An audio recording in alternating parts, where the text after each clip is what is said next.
What's up everyone? Welcome back to my channel. Today's video is a nice sit down, get to know me / Q&A debrief of Olympia and everything like that. So hopefully you guys enjoy this video. And if you do, make sure to subscribe. Ooh, make sure to like, subscribe, and comment. Okay, so as you guys know, I am Little T, AKA Taylor. I am Canadian. I know a lot of people tend to think I'm from LA, but I'm actually born in China. I'm adopted. And then I was raised in Newmarket, which is just north of Toronto. But I always just say Toronto because it's a lot easier because most people know where that is versus Newmarket's a little bit more, you know, like small town vibes. And I am currently 28. I also get a lot that people think I'm much younger than I am. I am 28, turning 29 on January 14th. So I'm also a Capricorn, if you guys follow the zodiac signs. However, I did mention I was adopted. So I personally don't believe in zodiacs only because I actually don't know when my real birthday is. So it's like kind of made up. So we're a Capricorn, but we're like, we don't know if we're sure Capricorn. I am 5'125". A lot of people ask what my height is. And weight-wise, I vary. So during prep,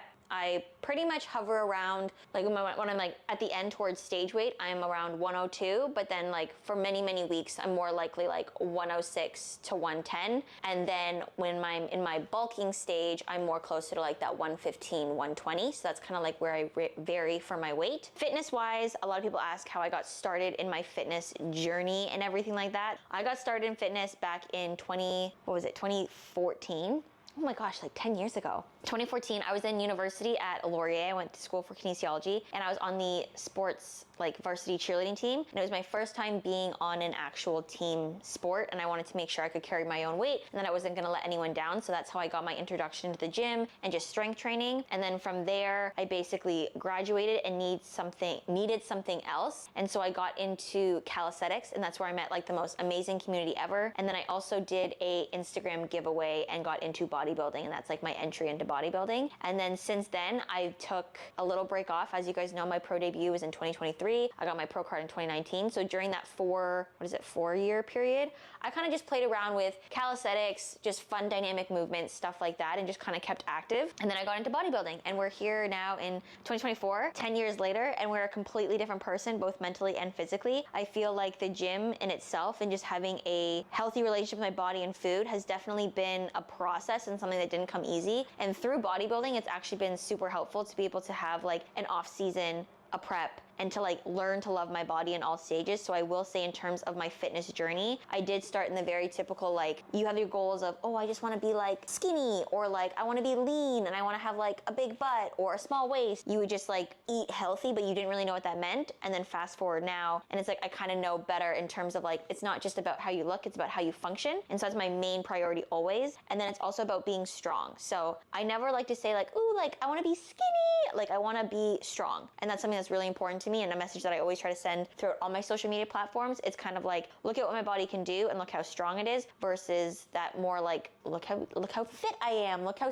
like tiny I am. I don't like to really feed into that much of that kind of content. So you'll see that across my socials as well. Sports background, because a lot of people also ask like what my background is I was a gymnast. You can tell by all my like finishes with my routines and stuff like that. I have the gymnastics hands. So I was a gymnast from a very young age. I went all the way up to high performance novice. I did compete for Team Ontario. Didn't make Team Canada ever. I just kind of retired before that because of a back injury at the time. And my back injury was like, looking back, it was very much like I was just young and I didn't really know what injuries really were. It was more just like someone had told me like, yes, this is going to be like an ongoing injury. And when I was younger, I was like, well, I don't want that. And I just kind of stopped gymnastics. I don't regret it. I feel like everything happens for a reason because it's led me to where I am today. So after gymnastics, I went into dance for 4 years of high school. And that's kind of where you guys see more of like the creative side and the whole picture side of my content. Like I have that more creative side because of dance. And then after dance, I went to Laurier and I was on the cheerleading team, like I mentioned. And that's kind of where you see a lot of the single leg strength, the big smile, like that comes from just cheerleading, the sideline for cheering for football games and everything like that. So those three sports all together is what kind of makes this entire like Instagram page, and my social media is exactly what they are. I've been able to bring them all together along with fitness to create this Little T fitness page that basically has like mobility, strength, handstand flips, all the really fun stuff. Going from gymnastics, dance, cheer, and then transitioning into calisthenics, bodybuilding, I would say it was pretty seamless for me just because I was always looking for things that kind of emulated a similar,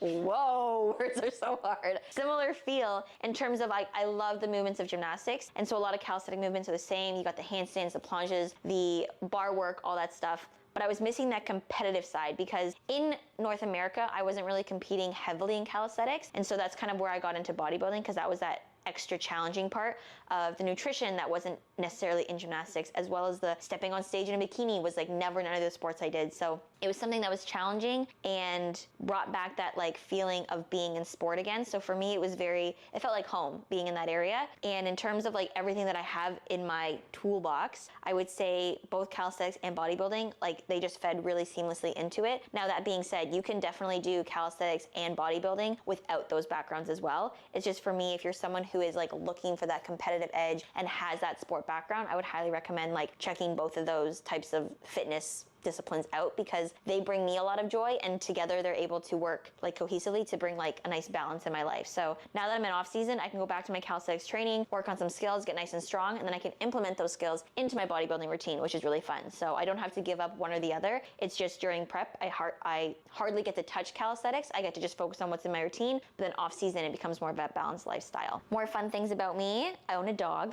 my little cute little Rocket. He's my literal soul dog. People say the dog or the pet that you get in general in your 20s is like your soul animal, and I could not agree with that more. He is everything to me. He's a cute little corgi, and he's about to turn 2 in March, and so he is my favorite thing in the entire world. And he's brought a lot of, again, more routine into my life, because obviously taking care of yourself, like that's one thing, but like taking care of like an animal, that's another thing. Like you have to wake up early and like take them for walks, make sure they're fed, make sure they're loved, and like have activities. So I really like that. I think with prep, along with having a dog, I thought it was going to be more challenging, but honestly, like it allowed me to have such a routine-based life, which is where I tend to thrive. When I don't know what I'm doing, what I'm eating, what's expected of me of that day, I tend to get a little bit more chaotic. I'm definitely someone where it's like, if you give me A, B, C, D to do, I will do it. But if you're like, here, then I kind of stray and I'm like Z, F, G, W, and I'm just like all over the place and I'm just not organized. Being in routine is definitely really helpful for me. Another popular question I get is, why am I not in the Olympics? Well, let me tell you, because I am literally nowhere near the Olympic level. And even as a gymnast, I also was not near that level.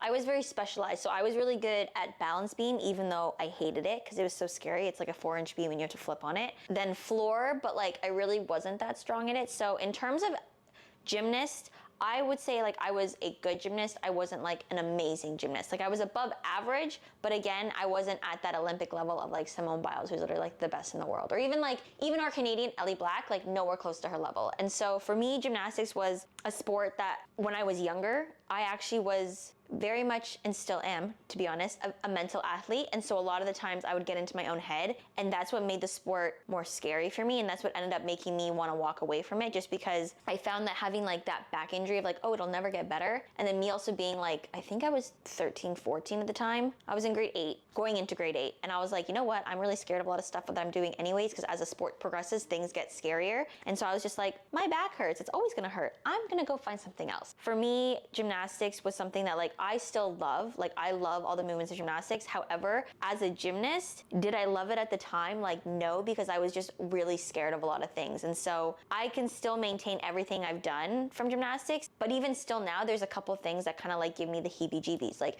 you guys know I had a lot of problems with my cart full this year. That's because twisting for me as a gymnast was not my specialty. And so I always maxed out at 1.5.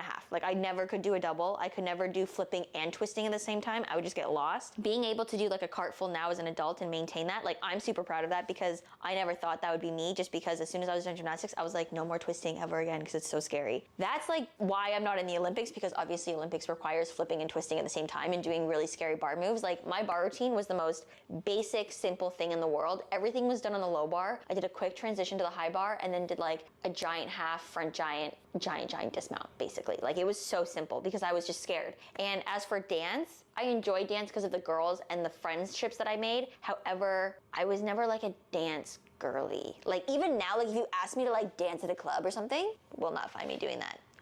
You won't even find me like freaking headbanging and stuff. Like I just can't do it. I'm just not a rhythmic person, as weird as that sounds, because obviously you guys see me do all my combinations on Instagram and stuff like that. But in dance, I love doing all the technical classes, but actually like learning the routines and, you know, doing like all the hair, the makeup. I've never been someone to be able to do that. So like I can't even like braid my hair. So, and makeup wise, I always joke, like if I wear makeup, you guys can't tell if I'm wearing makeup or if I'm not wearing makeup. That's how basic my makeup always is if I do it myself. Dance world, I love the girls I was with, but I don't really feel like I like belonged in that like lifestyle of dance. Kind of same thing with cheerleading. Cheerleading was kind of like a hybrid of both sports, of dance and gymnastics, because it had like the big tumble moves and like the scary moves, but it also had that, like, I'm gonna call it the pretty aspect, where you had like the sparkles in your hair, the big poofs, the bows, the makeup, the outfits and everything like that. And so I struggled in cheer because, again, it was my first time being in a team sport where I'm used to just being like one person. And then I also struggled because it was very scary to just be like super high up in the air and then just trust people to catch you. And there was like multiple times where people just like didn't catch me. Actually, all my major injuries of my 2 concussions, as well as a fractured tibia, a pulled hamstring, and bursitis in my knee, which is like,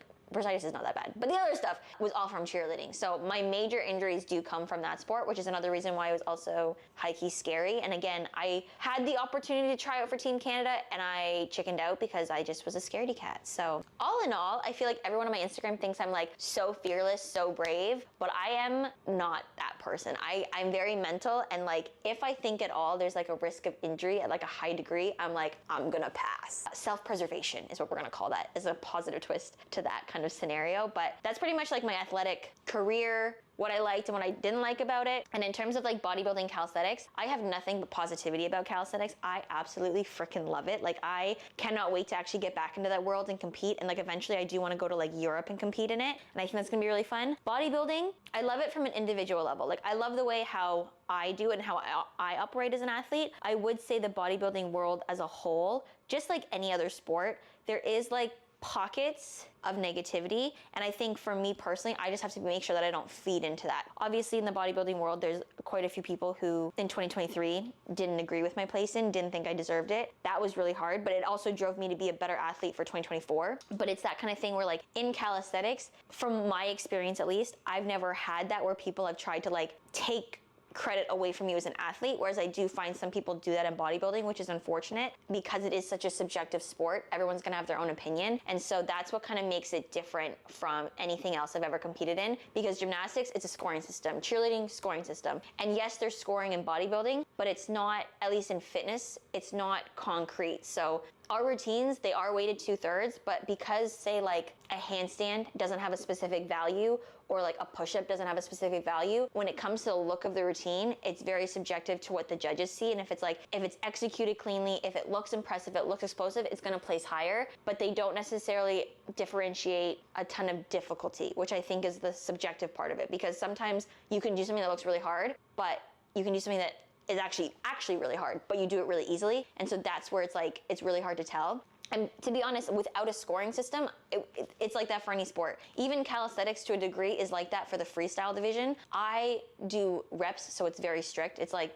push up, pull up, muscle up, handstand holds. It's like, this is a specific form. Whereas freestyle, it's like a 540 or a 360 or whatever. It can be performed 2 different ways, and the judges will just score it on basically if you caught the bar. And that's the bare minimum. Whereas like it's not judged on how clean it is or how fluid it is or like how high it goes. So it's just like gaps like that in these 2 sports that kind of make it more subjective, which is something that I'm not used to. However, I do like both sports. It's just, I would say out of the 2, calisthenics is slightly more positive than the bodybuilding world, but I think that just has to do with the fact that it's like bodybuilding, you're at the end of the day, we're all stepping on stage to be judged, like we're asking for it at the end of the day. Whereas calisthenics is a little bit more like street style. It's people who, because it's not like an organized organization, it's just people who are coming to compete in North America, versus in Europe, it's a little bit probably more on that maybe negative side. I don't know, I haven't been to Europe yet, but when I go, I will let you know. That is pretty much it, covering like all sports and the pros and cons and like how I feel about them. All right, we're gonna review my routine. Olympia debrief, here we go. Because a lot of people saw the Titans one that I posted on my YouTube and were like, where's the mess ups? That's my good routine.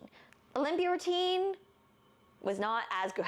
So right off the rip, when I stood up with my head, I knew the music was like echoing, and in my head I was like, surely they'll stop the music, surely. And then they didn't, and so what had happened was I went to go do my dragon pistol, and as I'm doing it, I'm like, wow, my music's not anything what I thought it was gonna be. And then I reached the bottom of my pistol, put my hand down, panic. In my head, panic, because I'm like, what the heck, Taylor? You do pistol squats not only every Monday, but like literally multiple times a week. And like I've joked that I could do a dragon pistol squat on my left leg, which is the leg that I'm doing it on in my routine. Like it's nothing. So as soon as I put my hand down, I was like, fuck, cool, sick. Then I'm distracted. Not ideal. And from that distraction, I head into like my hardest move, which is my back handspring to handstand, slow open my legs into a straddle, handstand push-up. But instead, my body that day decided to go oopsies and just like do the most janky back handspring I've ever done in my life, where like I actually like bend my leg. And being a gymnast, when my leg bends or my hand moves in my handstand, I consider that like a fall or a flaw. A fall realistically, because it was, I think my leg bent and my hands moved, and then I like rushed down into a straddle sit hold, which like to my own self, like I was like really impressed with the fact that I was able to save it and not actually like hit the ground, which is what I would consider for sure a fall. I was able to save it because I was able to press it back up to handstand, which is still a very hard move. And so the fact that my backup move is still a very hard strength move in fitness, I was very impressed with that. And so in my head, I was like, shit, go back up into handstand, split, back haleo. And so then in my head, I'm now rushing because I think I'm late. And so that led me to do a cartwheel full that was not as high as I would have liked. And so right off the bat, I had already like jump scare music, and then my dragon pistol was not what I wanted, and my spring wasn't what I wanted, and I didn't go as high as I wanted in my full. So that was like 4 things right off the rip that I was like, all right, it's gonna be one of those routines, because I've done these kind of run-throughs before when I've practiced them, but it's like I have to like buckle down and like fight for my life basically. And I think it's that feeling of like having to fight for everything in your routine that makes me feel like my routine was not executed very well, because typically if it's performed the way I want to, everything feels easy, like it like flows into one another, versus this routine was like cycling of panic in my mind while trying to like smile and perform for the audience, while also like trying to be like, now focus on this, now focus on this, and so I just felt very, you know that emoji where it's like, meh? That was literally me during my entire routine. And so after the full, we had like a little grace period of like my push-up sequence, some dance moves, and then into my round off layout, which was nice and high. Loved that, really good there. And even my push-ups were nice and high, my head was up, everything looked good. My handstand like do walk, right? And so that's supposed to be on the beats. And because the music was echoing, even though like when I watched the video back, I could see that I hit it on the beats. In that moment during my routine, I was like, I don't know what I'm hitting. I hope I'm hitting something at that point. And so again, as an athlete, I got distracted with the fact that in my head, I was like, am I even on the beat? I don't know, is basically what was happening. And so when I went to go turn and go into my beautiful leg way that's supposed to be like graceful and demure, it was not those things. It was a little bit more robotic, I would say, is what it felt like. In the video, it doesn't look that bad. In my mind, again, a lot of it's like in my mind of how I was feeling. And so I did that, and then you can see I'm like, at least I think, I look like I'm struggling. Like I'm like trying to like brace myself and trying to grab it, because when I went to go turn that little quarter turn, if I'm not 100% focused on that, I will jiggle, I will fall. I will not fall, I will wobble. And I hate wobbling in that. So because I was distracted with the music, I wobbled, and then I was like, oh my God, fight for your life. Like try to get this down into like the floating split. And so that felt difficult when it typically doesn't. And then I went into my little Valdez. And then from here on out, I was pretty happy with it, because then we went into my last handstand strength sequence, which is basically my stalder press to straddle, down into plonge, and into, I'm gonna call it like a little like baby freeze basically. And that was really nice and strong. And that was like one of the highlights of my routine, because that's actually an area of my routine when I was practicing it through all of prep. I literally was fighting for my life during all prep to get that move, because I was so gassed and so tired that I was like, this is so hard to be at like the very last part of my routine. Like this is a hard strength sequence regardless of the time frame, but to be at the end, super hard. So when I hit that, I was really happy. I did my handstand walking to the side in the straddle, which wasn't executed perfectly. I do feel like my leg was like slightly off, but end of the day, like that's something that I look at and not something that's like detrimental that the audience would notice. It's more like me. And then I go into my big X out at the end and then finish my routine. So as I talk through it, realistically, it was not a badly executed routine. I know that. And I've forced myself to watch it like multiple times. I sometimes don't get all the way through it because again, I get like frustrated at myself. Again, the frustration doesn't come from how everyone else saw the routine, because everyone else, like, if you didn't know my routine, you thought it was still good. Obviously, you probably saw some like, oh, like she wobbled here and there, but overall, it was a pretty dynamic, powerful, big routine. And like, I do think this routine honestly is better than last year's routine. One, because it was a lot harder for me to learn,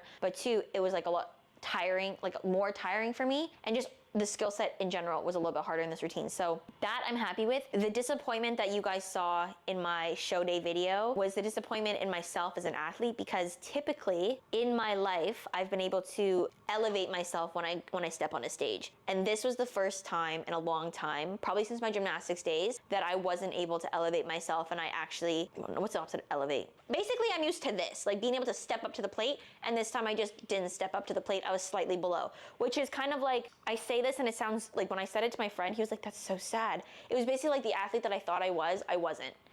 Ooh, emotional, but it's okay. Ooh, 1 second, give me a second. I've been really good at talking about this without getting emotional, because I'm actually not upset about it anymore. I think these tears are just like automatic now. They just like, oh, you're talking about your team, cry. I know I'm not as upset about it as I was before, because before I was like literally so sad. But I do think that like this entire experience is gonna make me a better athlete for next year, because I do think, and again, this is me kind of like not necessarily being hard on myself, but I guess being hard on myself, but like sometimes when I would practice my routine and some things wouldn't go the way I would want to go, I would be like, that's okay, because I was trying to be light on myself. I'd be like, that's okay, Taylor, because when it comes down to it on show day, that won't be an issue, because I know I can elevate myself and I'll be fine. That is now false to a degree, because now I know that there is that chance of this motion.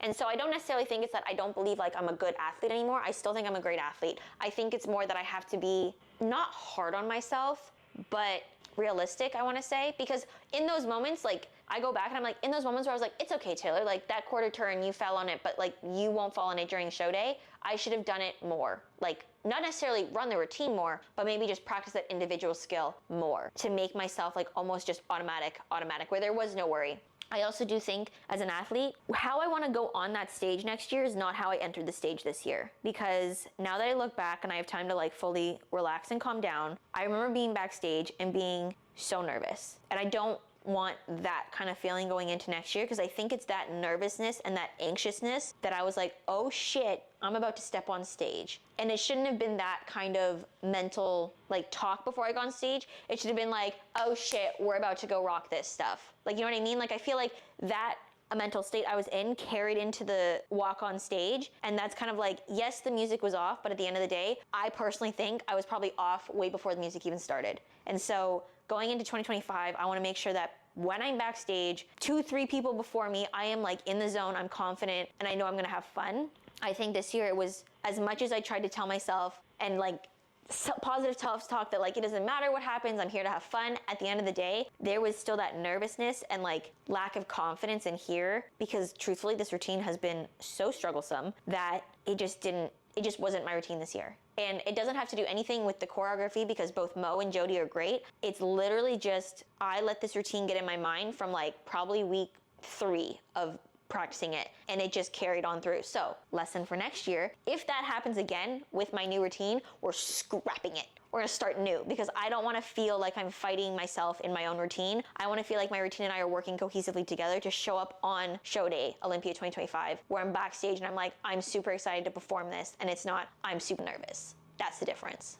That's my Olympia debrief of why I don't think the routine round went as well as I would have liked. Now, that being said, Olympia in a whole went the best it could have gone. Like in terms of like my scoring, physique round, we know I'm smaller, we know I'm natural, and I'm obviously not gonna be like first call out my second year of competing. Like that's just, one, it's unrealistic of me to think that, and like 2, it's just, I need to go at my own pace. So being 8th out of 12 is a huge leap for me from last year, because I was 8th, but I was like splitting center for second call out, versus 2023, I was second call out and more towards the end. I believe I was tied for 12 out of 15 in 2023. Physique round, super happy with it. I did as best as I could, and Jody and I presented a package that was the best one that we've ever come to stage with. And my presentation round, thanks to Sil with posing and the flow, was the best I've ever felt. And I actually like posted it on my Instagram, which is something that I really wanted to do for myself this year. So I'm very happy with prejudge. Again, best it could have gone. Routine round, even though I was not super happy with my performance, it's still ranked #1 routine of the night,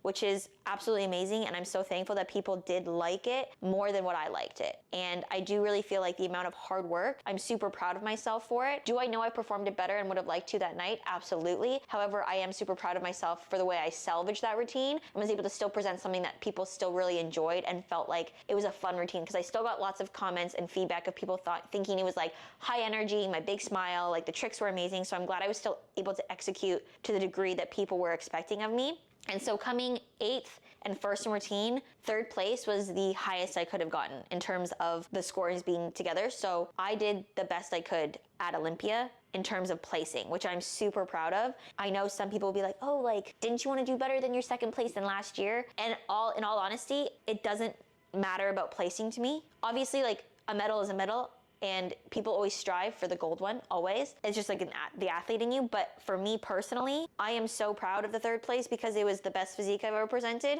And the routine round, as strugglesome as it was, I felt like that was the round that taught me the most about myself this year. And together, it brought me to a 3rd place finishing, and I'm super happy with that. And I know next year, regardless again of the color of the medal, or if I even get a medal, if I show up next year with a better mindset and I can conquer what I didn't conquer this year, I will be happy. So that is my Olympia debrief. Hopefully that was insightful, and hopefully you guys liked it. And you also got to know about me a little bit more. If you guys like this video, make sure to like, subscribe, and comment, and we'll see you guys next time.